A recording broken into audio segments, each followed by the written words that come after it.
오늘 주시는 하나님 말씀입니다. 마가복음 1장 2절에서 8절까지입니다.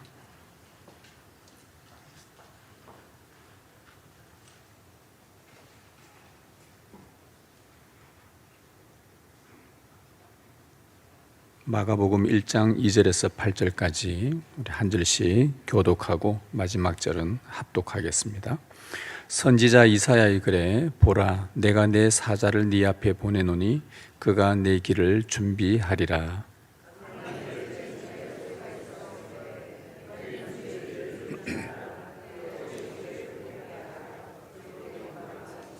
세례 요한이 광야에 이르러 죄 사함을 받게 하는 회개의 세례를 전파하니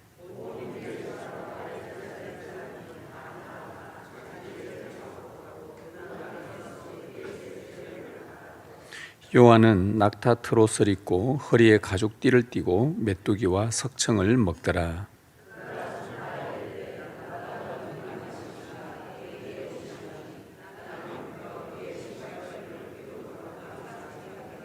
함께합니다. 나는 너희에게 물로 세례를 베풀었거니와 그는 너희에게 성령으로 세례를 베푸시리라. 아멘. 주님의 은혜를 감사합니다. 이제 우리가 주의 말씀을 듣습니다. 이 시간 주의 성령으로 우리와 함께 하시고 주의 성령께서 우리에게 들려주시는 이 말씀을 듣고 깨닫는 은혜를 허락하옵소서. 주님 말씀하옵소서. 우리가 주의 말씀을 듣겠습니다. 우리 주 예수님의 이름으로 기도드립니다. 아멘. 우리 기독교는 예수 그리스도의 복음과 함께 시작을 합니다. 그리스도의 복음이 세상에서 가장 좋은 소식이라는 것을 믿음으로 받아들이고 또 그 복음으로 살아가는 것이 기독교 신앙입니다. 1세기 당시 마가복음이 기록된 그때에 로마 제국으로부터 큰 박해를 받았던 교회들은 핍박 가운데서도 이 그리스도의 복음을 굳건하게 붙들었습니다. 왜냐하면 이 복음이 그들 안에 들려졌고 그들이 받아들였을 때에 자신에게 가장 큰 기쁨이었고 세상에 줄 수 없는 평화가 찾아왔고 그래서 이 복음만이 인간에게 유일한 소망이라고 확신했기 때문이었습니다. 그리스도의 복음이 얼마나 위대했던지 초대교회 신실한 성도들은 불같은 시련들이 찾아와도 느끈히 이겨낼 수 있었고 이 복음이 얼마나 위대했던지 심지어 죽음 앞에서도 우리 주님 다시 오신다라는 이 복음, 이 주님의 약속을 끝까지 신뢰할 수 있었습니다. 복음이 참 위대하다는 말이죠. 이 마가는 구약 성도들이 주님께서 오실 길을 준비했던 것처럼 신약의 성도들도 비록 박해가 있더라도 신앙의 핍박이 있더라도 교회 공동체를 떠나지 말고 다시 오실 주님의 길을 믿음으로 잘 준비하라는 그 말씀을 기록으로 남겨놓았습니다. 그 기록이 바로 마가복음입니다. 오늘 우리는 부활 승천하신 주님 그리고 다시 오실 재림의 주님 그 사이에서 오실 주를 기다리는 사람들입니다. 신자의 삶이 뭐겠습니까? 믿는 우리의 삶은 다시 오실 주님을 기다리는 삶이어야 합니다. 그러나 무턱대고 그냥 아무 일 없이 그냥 기다리는 것이 아니라 주님께서 오실 길을 준비하며 기다리는 사람들입니다. 왜냐하면 주님 다시 오시면 그분이 가지고 올 세상, 그분의 나라는 그 세상이 펼쳐지면 그 세상에는 합당한 자격을 갖춘 자들만 들어올 수 있기 때문이죠. 그래서 이 마가복음은 장래에 완성될 하나님 나라에 들어가는 이 길을 지금 우리가 이 땅에서 어떻게 준비하는지를 알려줍니다. 그래서 마가는 처음부터 시작하기를 너희는 주의 길을 준비하라. 마지막에도 주님께서 승천하셨습니다. 그 마가복음 마지막에 주께서 승천하셨다라는 내용이 나오고 그러면 그의 제자들은 다시 오실 주님, 그분이 오실 길을 준비한다 라는 이 말씀으로 마무리가 되죠. 그래서 주님의 길을 준비하는 이 책이 바로 마가복음이 우리에게 들려줍니다. 우리가 사는 이곳에서 어떻게 이 길을 준비할 것인가? 오늘 세 가지 우리 단락으로 함께 말씀을 들을 텐데요. 이 주의 길을 준비하는 사람이 우리가 다 되기를 소망합니다. 주님의 길을 준비하는 사람은 어떤 사람들인가? 광야에서 외치는 소리를 듣는 사람들입니다. 먼저 주의 길을 준비하는 사람은 광야에서 외치는 소리를 듣는 사람들이다. 이 소리를 못 듣는 사람, 이 소리 듣는데 무관심한 사람들은 주님의 길을 준비하지 못하게 될 것입니다. 마가복음 오늘 본문 1장 2절 3절을 보시면 선지자 이사야의 글에 보라 내가 내 사자를 네 앞에 보내노니 그가 내 길을 준비하리라. 광야에 외치는 자의 소리가 있어 이르되 너희는 주의 길을 준비하라. 그의 오실 길을 곧게 하라. 광야에서 한 예언자가 나타났는데 그 예언자의 목소리가 들립니다. 너희는 주의 길을 준비하라. 주님이 오실 길을 곧게 하라. 평탄하게 하라. 갑자기 광야에서 한 예언자의 목소리가 외쳐집니다. 여러분, 이 광야, 성경에 나오는 이 광야는 어떤 곳인가? 여러분, 광야가 어떤 곳인가라고 할 때는 성경에서 이 광야가 어떤 곳인지를 항상 우리는 답을 성경에서 찾아야 되죠. 성경에서 이 광야는 아주 넓고 길이 보이지 않고 아주 거친 황무지 같은 곳입니다. 그곳에 딱 서 있으면 그 다음날 길이 없어집니다. 어디로 가야 될지를 모르는 곳이 광야입니다. 그리고 성경에 보면 그 광야에는 늘 맹수들이 나타나고 불뱀이 있고 정갈의 독침이 나타나서 아주 섬뜩하고 위험한 곳이라고 소개합니다. 그리고 그 광야에는 이스라엘 백성들이 광야로 갈 때에 그 광야 속에는 아말렉 민족 같은 약탈자들이 출몰해서 행인들의 재산을 갈취하는 곳이기도 합니다. 그래서 광야는 사람이 평안히 마음 편히 살 수 있는 곳이 아니라는 것이 이 성경에서 알려주는 광야의 모습입니다. 또한 영적으로는 마귀의 시험이 있는 곳입니다. 예수님께서도 광야에서 시험을 받으셨지 않습니까? 자, 이렇게 보면 이 광야는 오늘날 우리에게 무엇에 비유될 수 있는가? 바로 우리가 살고 있는 이 세상입니다. 우리의 세상을 한번 생각해 보십시오. 어떻습니까? 여러분들이 힘겹게 살아내야 할 거친 황무지 같고 열심히 살아서 길이 보인다 싶은데 보면은 또 길이 안 보이고 이런 것이 우리가 사는 세상입니다. 맹수가 있고 불뱀이 있고 정갈 같은 위험들이 늘 도사리며 우리의 생명을 위협하는 곳이 바로 우리가 사는 세상, 이 광야입니다. 약탈자들이 곳곳에서 출몰해서 어떻게든지 뜯어먹고 짓밟고 누르고 우리가 사는 세상이 이렇습니다. 호시탐탐 미혹하는 마귀의 시험이 있는 곳입니다. 이런 곳이 광야입니다. 우리가 사는 세상입니다. 여러분들이 좋든 싫든 이곳에서 태어나서 평생 여기서 살아내야만 합니다. 늘 바쁘고 쫓기며 불안하게 살다가 어느 날 내가 지금 뭐 하고 있나? 그런 경험들 다 있지 않습니까? 내가 지금 뭘 하면서 이렇게 살고 있는가? 그러면서 이 허무한 생각이 들 정도로 정신을 빼놓고 살아가는 곳이 바로 이 광야 세상입니다. 그런데 그런 광야에 살고 있는데 갑자기 하나님께서 보내신 어느 한 예언자를 통해 목소리가 들립니다. 소리가 들립니다. 너희는 주의 길을 준비하라. 주님이 오실 길을 곧게 하라. 정신없이 살아가고 있는데 갑자기 어디선가 하나님이 보내신 예언자가 나타나서는 너희는 주의 길을 준비해라. 이 무슨 뚱딴지 같은 소리입니까? 바쁘게 치열하게 고달프게 처절하게 버겁게 살아가는 사람들에게 선지자가 나타나서는 주의 길을 곧게 하라. 주님이 곧 오신다.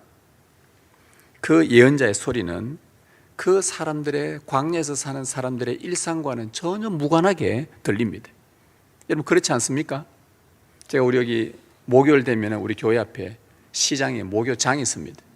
얼마나 사람들이 많은지요.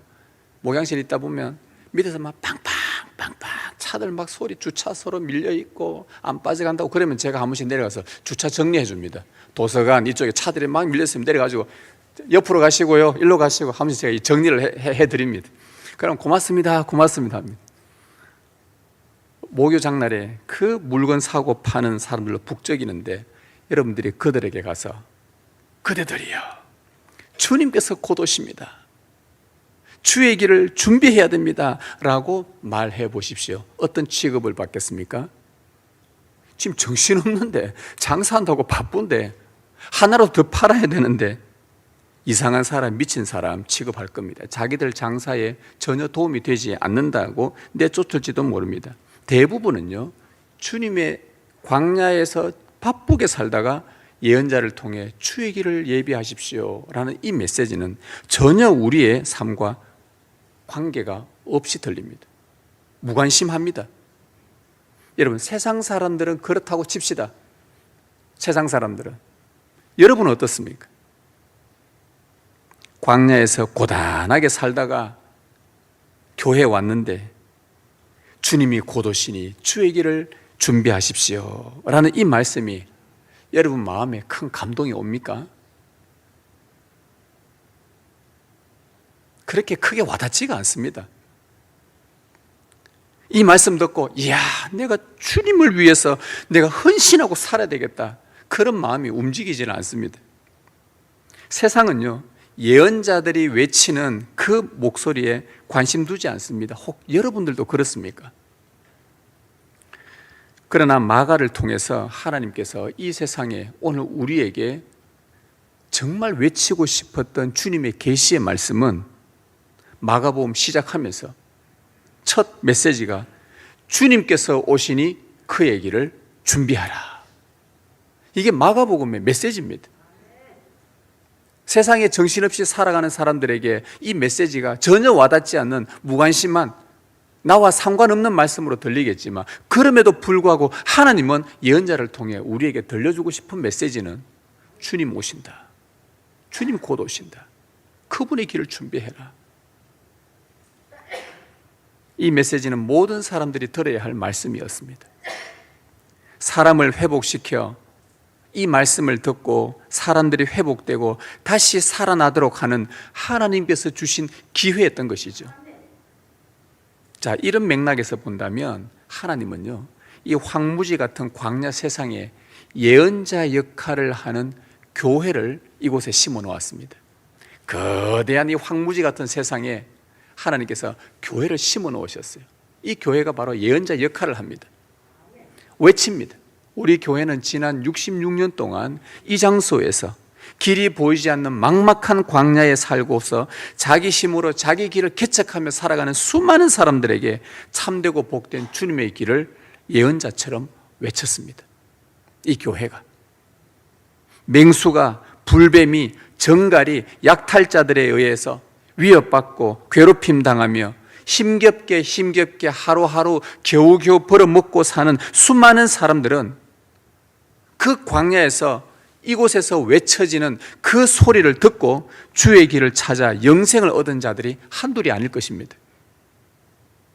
앞으로도 우리 교회는 이곳에서 그 예언자처럼 변함없이 복음의 나팔을 불 것입니다.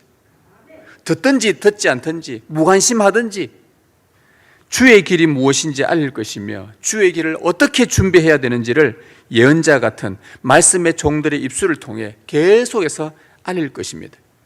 여러분은요, 광야 세상에서 정신없이 살다가 일주일에 한 번 이 교회로 모여서 여기서 울려 퍼지는 하늘의 소리를 듣는데 귀를 기울일 수 있는 사람들 되기를 원합니다. 무관심하지 마시고요. 여기서 나오는 메시지가 오늘 나와 무슨 상관이 있길래 내가 지금 너무나 힘들게 하루하루 치열하게 경쟁하며 살아오고 다 지쳐버렸는데, 여러분 주의 길을 준비하십시오. 그게 나와 무슨 상관이 있는데? 아니요. 이곳에서 광야 같은 세상에서 교회로부터 선포되는 그 메시지에 귀를 기울이는 자가 주님의 오실 길을 준비하는 자입니다. 그 소리를 듣는 자는 적어도 일주일에 한 번은요, 아, 주님 오실 길을 내가 준비하며 살아야 되는구나 라고 깨닫게 될 것입니다. 한 주간 여러분들의 세상에서 바쁘게 살면서 주님 잊고 살다가도 그래도 이날을 기억하고 강단에서 외치는 복음을 듣다 보면 여러분 마음 가운데 성령께서 깨닫게 하십니다. 세상에서 내 갈 길, 내 삶, 내 길 개척하며 바쁘게 살다 보니 내가 내 정체성이 주님의 길을 준비하며 살아가는 자임을 내가 깜빡 잊고 살았구나. 내가 다시 주님의 길을 준비하며 살자. 여러분의 삶을 새롭게 해주는 것이 바로 광야에서 외치는, 이곳에서 흘러나오는 주님의 복음의 말씀입니다. 여러분, 제가 여러분들에게 많은 거 요구하지 않습니다. 저는요, 제가 얼마나 온유하냐면은, 얼마나 좋은 사람이냐면, 이 자리에 오셔서 예배 시간에 줘라도 아무 말도 안 합니다. 제가 보면 알아요. 왜 조는지. 너무 피곤한 거예요. 세상살이 얼마나 힘듭니까? 학생들 공부하기 힘들고요, 돈 벌기 힘들고요, 가족들 부양하기 힘들고요, 대출금 갚으려 하니 힘들고요. 예전에는 교회에서 평일날 오전에 권찰의 모임을, 이 교회 오니까 처음에 권찰의 모임을 했습니다. 권찰들이 32명이 있다 그랬는데 그날 모인 사람이 7명이 처음으로 모였어요. 나머지 어디 가셨습니까? 보니까 맞벌이를 하러 이제 돈을 벌러 나가야 된대요. 세상이 이렇구나, 바쁘구나, 정신없이 이렇게라도 벌어서 먹고 사는 게 힘들구나. 그래서 제가 그때부터 마음먹은 것은 예배 시간에 오는 것만 해도 감사하구나, 졸더라도 가만히 내버려 두자. 그러나 직분자들이 졸면은 제가 얼마나 온유한지 그래도 말하지 않습니다. 여러분, 이게 그냥 단순히 그냥 웃는 이야기 같지만 정말 피곤한 일입니다. 피곤한데 제가 여러분에게 많은 것 바라지 않습니다. 하나님께서 매 주일이면 이곳에서 어김없이 당신의 복음이 외쳐질 때에 광야에서 힘겹게 살다가 지치다가 버겁게 살다가 이 무거운 몸 이끌고 그래도 오늘 주일인데 주님께서 외치는 그분의 말씀을 듣기 위해 이곳에 오면 그래도 우리가 일주일에 한 번은 적어도 하나님께서 그래, 내가 무엇을 위해서 살아가는 사람인가, 내가 참 정신없이 살았는데 그래, 내 삶을 또 조금씩 조정해보자. 하나님께로 방향도 맞추고 주님의 길을 준비하면서 내가 연약하지만 부족하지만 주님의 길을 따라서 가보자. 주의 복음을 듣자. 일주일에 한 번은 적어도 주의 말씀을 듣자. 매일 오라고 제가 강요하지도 않습니다. 교회에 온갖, 교회에 항상 이제 제가 이부터 새로운 거 하나 깨달았습니다. 교회 양육 신청을 받아보니까 예전에는 오전반이 많았습니다. 저녁반이 피곤해서 많이 못 오시는 것 같아요. 근데 이제 오전반이 거의 없고 저녁반이 많아졌어요. 한 푼이라도 알바해서라도 더 안 벌면 안 되는구나, 줄어들었구나. 그래서 이번에 오전반 하나 없애버렸습니다. 제가 거기 안 온다고 해서 저 집사님 양육 안 받았지, 저분도 양육 안 받았지, 내가 지금 이 교회 온 지 12년 됐는데 한 번도 양육 안 받은 사람이 지금 몇 명이야 지금. 이렇게 하지 않는 참 좋은 목사님입니다. 왜요? 그래도 하나님께서 여러분 안에 주의 성령을 주셨고 예수 그리스도를 믿게 하셨고 신앙 고백을 했고, 그러면 일주일에 한 번 하나님께서 여러분들을 이곳에 불러주셔서 당신의 복음의 말씀을 들려줄 때에 대신 여러분들이 해야 될 일은 무관심하지 마시고 오늘 이 말씀이 나에게 뭐라고 말하는지 하나님의 그 메시지를 들으려고 귀담아 듣는, 광야에서 세례 요한이 예언자로서 외칠 때에 모두가 무관심하더라도 세상이 듣지 않더라도 그 말씀이 나를 생명으로 인도하고 주의 길을 준비케 하는 그 말씀인 것을 알고 그 말에 귀를 기울일 수 있는 그 은혜가 여러분 가운데 있기를 원합니다. 여러분들이 이 땅에서 살아봐서 잘 알지 않습니까? 이 세상에 사는 동안 우리가 복음을 듣지 않으면요, 갈 길을 잃어버리는 것이 이 광야 같은 세상입니다. 복음 듣지 않으면요, 맹수, 불뱀, 정갈이라는 세상의 위협부터 길을 잃어버리는 곳이 광야이기 때문입니다. 복음을 듣지 않으면 힘써 내가 모아놓은 재산들, 아말렉같이 속이는 자들 와서 다 약탈해버리고 빼앗겨버리고, 그래서 무력하게 주저앉을 수밖에 없는, 갈 길을 잃어버리는 것이 바로 이 광야 같은 세상입니다. 우리가 주의 복음을 듣지 않으면요, 마귀의 시험에 넘어가 길을 잃어버리는 곳이 이 광야입니다. 이스라엘 백성들이 광야 40년 동안 얼마나 원망하고 불평하며 살았습니까? 그 원망과 불평을 한 번씩 잠재울 수 있는 게 뭐냐? 그들이 성막으로 모였던 거예요. 그나마 모여서 주님께서 말씀하시는 말씀을 듣고 용서도 받고 새롭게 힘을 얻고, 그러면은 원망이 또 잦아들고 불평이 잦아들고 돌아서면 또 원망과 불평. 여러분, 제가 이 말씀 준비하다가 40년 동안 원망하고 불평하며 살면 그 인생은 얼마나 괴로울까? 그러니까 제가 한번 혹시나 내일부터, 여러분 월요일부터 월화수목금 5일만 원망해 보십시오. 매일 불평하고 원망하고 돌아서면 원망 불평해 보십시오. 정말 살기 힘들 거예요. 너무 괴로울 것 같아요.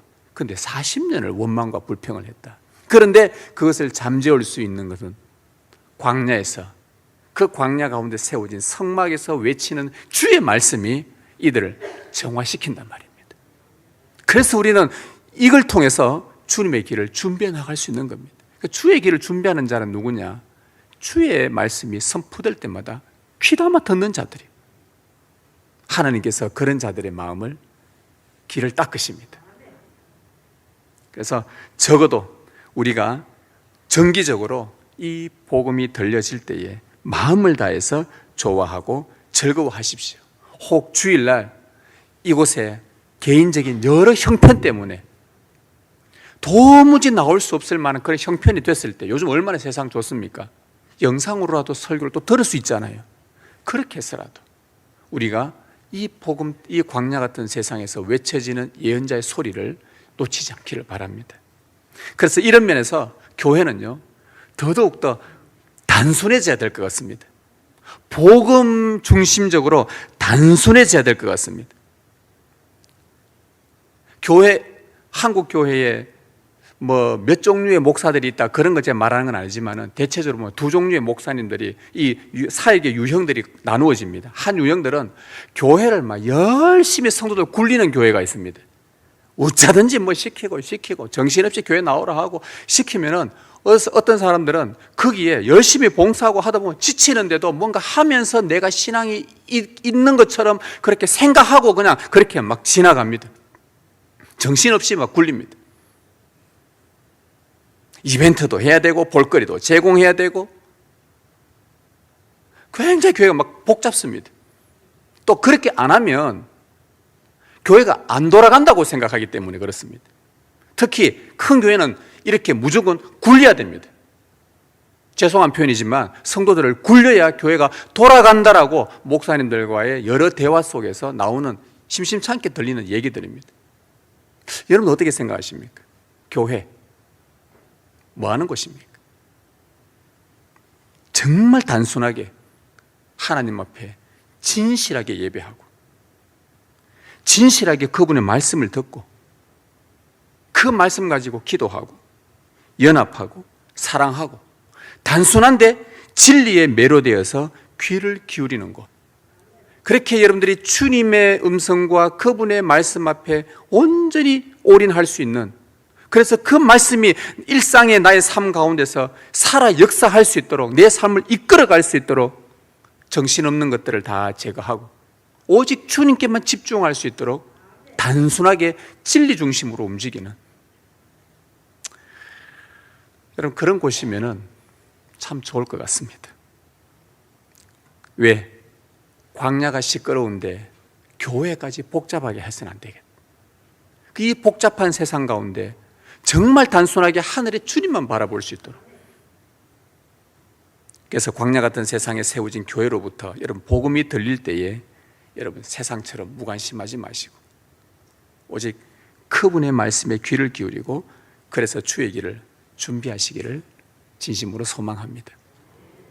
그럼 여기서 우리가 두 번째로 살펴볼 것은 뭐냐? 주의 길을 준비하는 자는요, 주의 길을 준비한다는 것, 이게 도대체 뭐냐는 겁니다. 좀 구체적으로 뭐냐, 우리가 여러분 주님의 길을 준비하십시다 라고 말하면 굉장히 추상적으로 들립니다.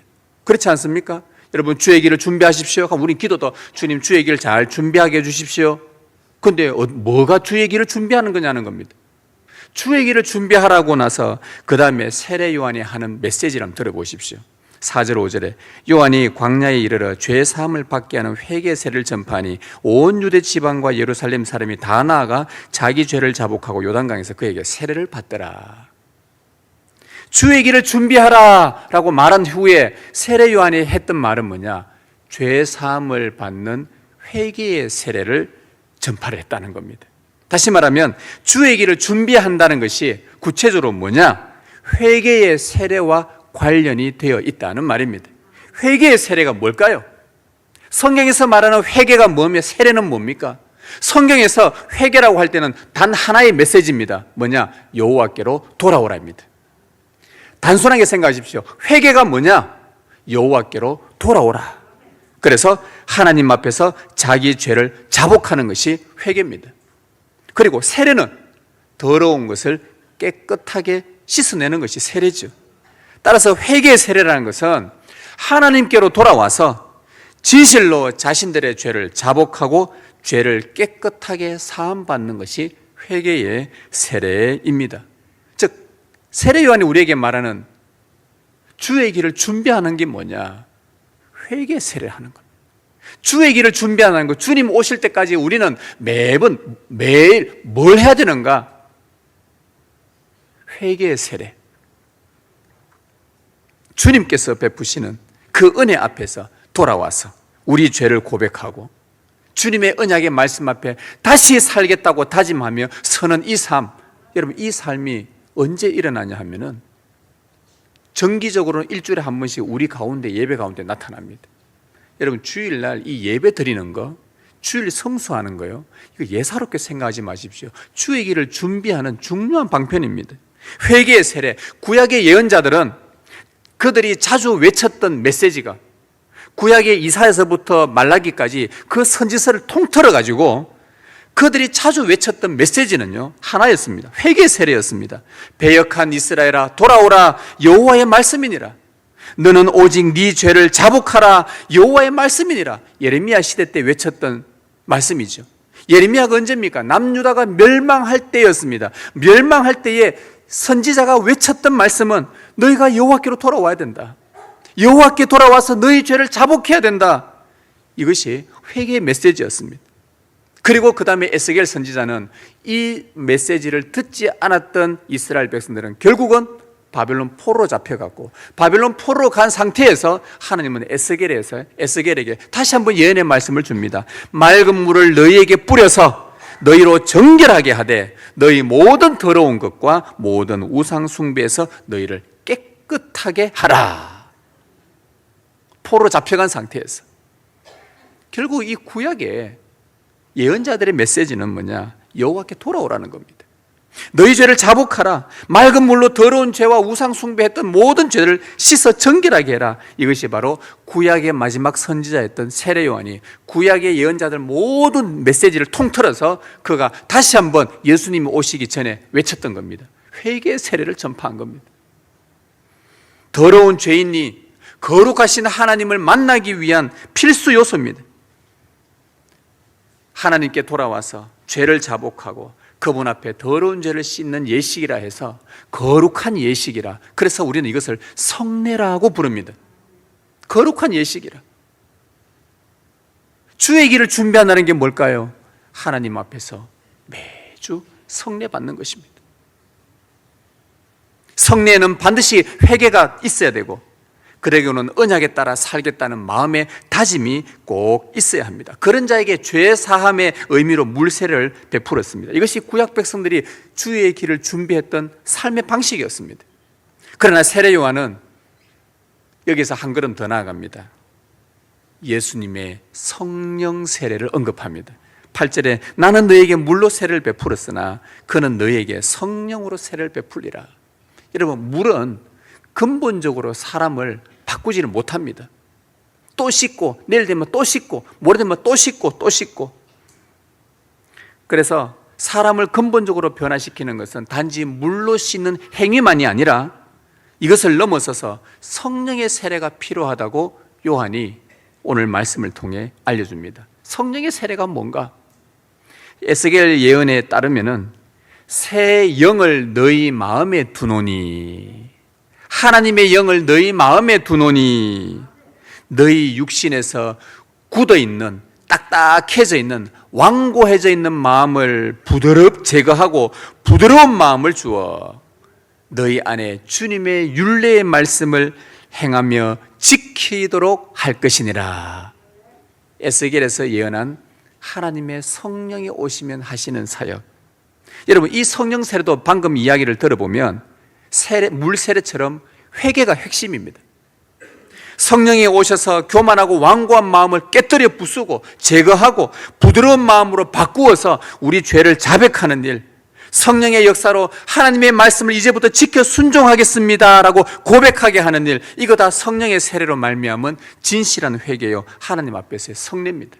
물세례와 의미는 같습니다. 회개입니다. 그런데 차이는 뭐냐? 단지 물로 씻는 행위에만 그치지 않는다는 것입니다. 여러분들이 무엇으로 세례받았습니까? 물로 세례받았습니까? 물과 성령으로 세례받으셨습니까? 다르죠.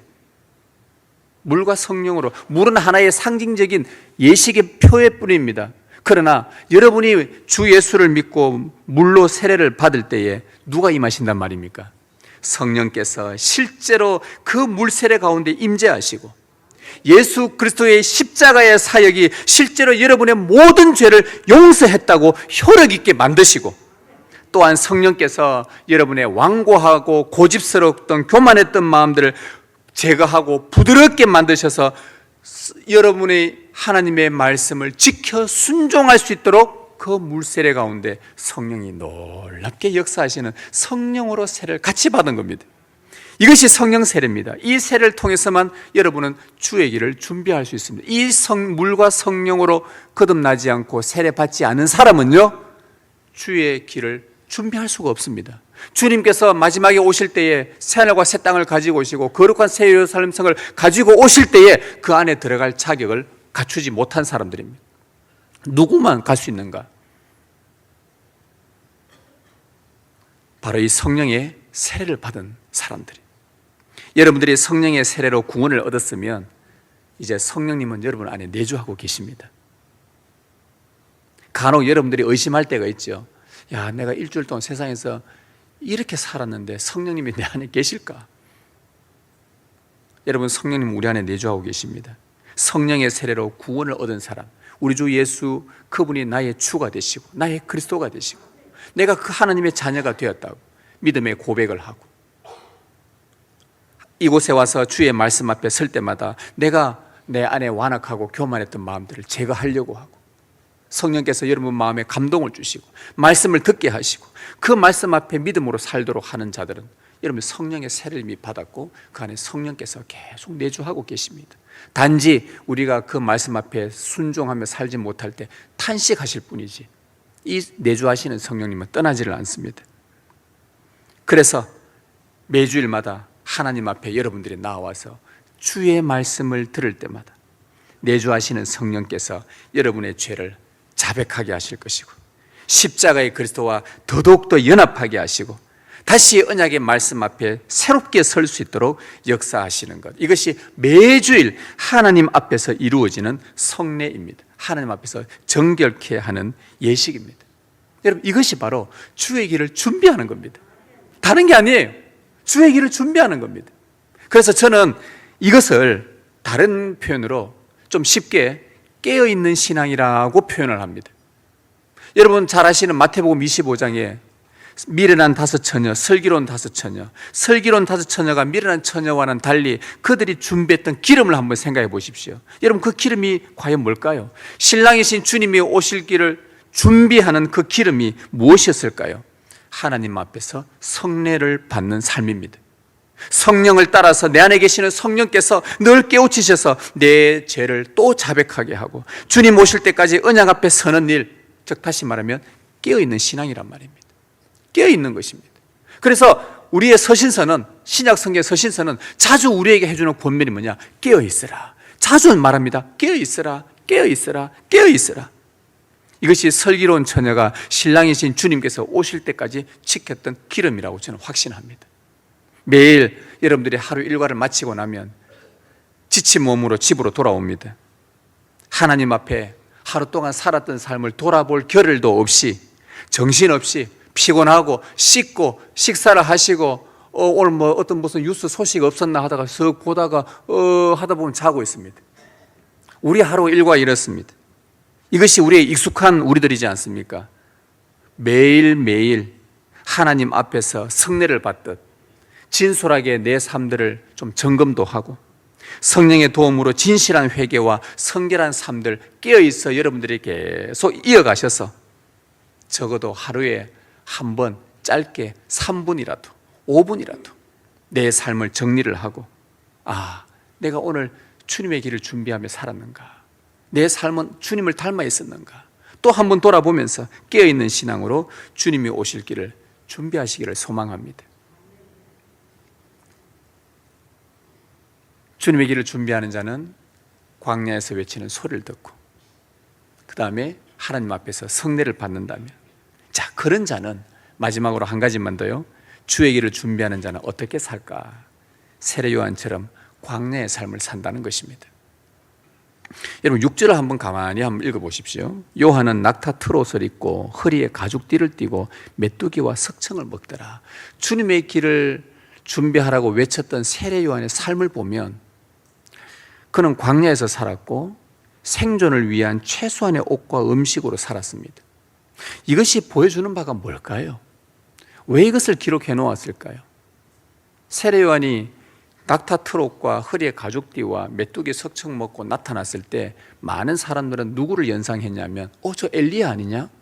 라고 예상했습니다. 자기들도 엘리야 한 번도 안 봤으면서 엘리야가 언제 때 시대입니까? 세례 요한 때는 보지도 않았으면서 엘리야의 옷차림과 비슷하다. 여러분 이게 무엇을 의미할까요? 여러분도 성령 세례 받았지 않습니까? 성령으로 세례 받았습니다. 그럼 이제부터 여러분들은 이 광야에 살면서 낙타 트롯 입고 가죽띠 띠고 메뚜기와 석청 먹고 세례 요한이 살았으면 우리도 그렇게 살아야 되는데 이게 무엇을 의미할까요? 이것이 보여주는 바는요, 그의 삶이 지극히 단순하다는 것입니다. 복잡지 않다는 거예요. 그의 삶을 이 땅에 사는 동안 주님 오실 길을 준비하는 자들의 삶은 정말 단순하다는 겁니다. 여러분 삶이 단순하다는 것은요, 그 사람이 살아가는 삶의 목적이 분명하다는 말입니다.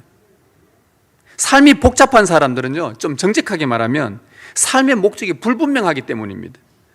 이것도 온갖 거추장스러운 거 다 달고 다녀야 됩니다. 왜요? 사람들의 시선과 평가 때문에 이것저것 다 달고, 그러니까 근심이 많고 염려가 훨씬 더 많은 겁니다. 세례 요한은 한 가지 목적에 집중해서 자신의 삶을 단순하게 만들었습니다. 주의 길을 준비하는데 복음을 받아들일 수 있도록 백성들의 마음을 준비시키는 데만 그의 마음을 다 쏟아버렸습니다.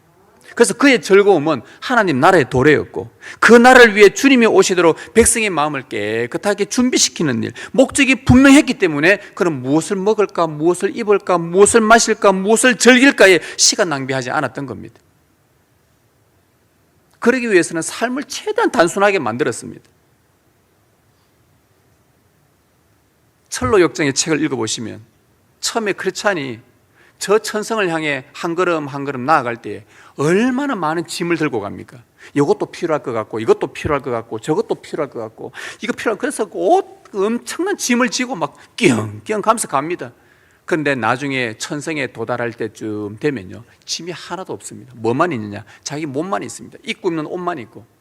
그러나서 뭐라냐? 가는 곳곳마다 뭐가 있었습니까?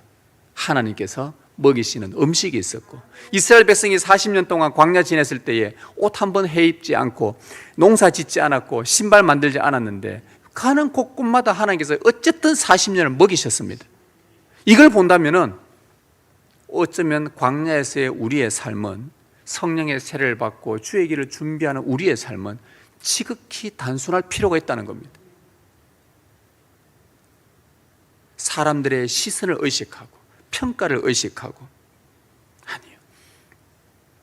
하늘에 계신 하나님의 평가를 두려워한다면 우리는 이 세상에 온갖 덕지덕지 붙어있는 그 추장스러운 것들로 인해 우리가 살아갈 삶의 목표, 주의 길을 많이 잃어버리고 사는 것이 한두 번이 아닐 것입니다.